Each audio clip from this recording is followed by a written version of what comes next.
बोल सच्चा दरबार की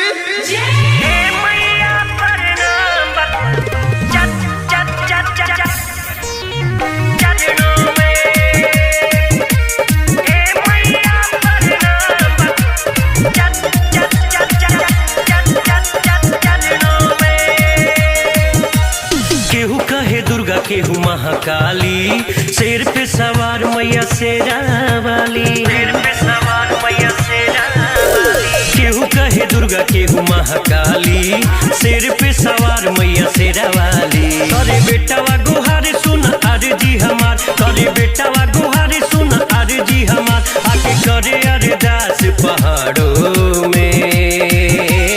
सारे तीरथ धाम बा तोहरे सरनों,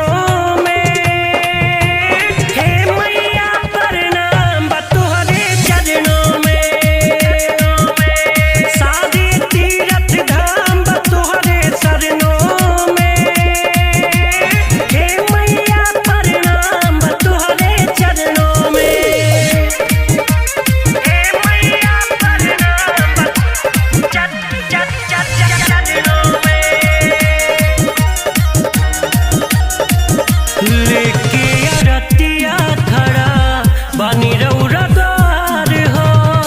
खुश रखी हमारी हमार घर परिवार हो।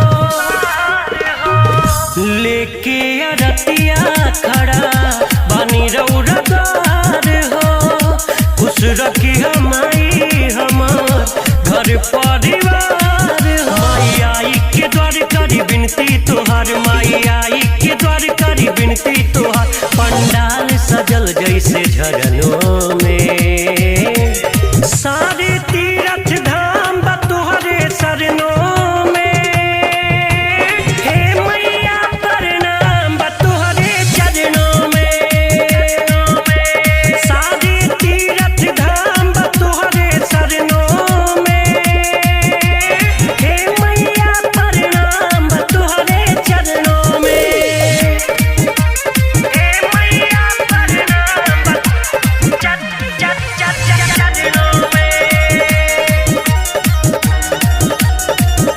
करे जो दर्शन माई के भागे वो कर जागे।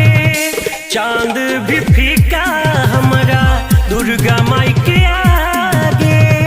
दुर्गा माई के करे जो दर्शन माई के भागे वो कर जागे।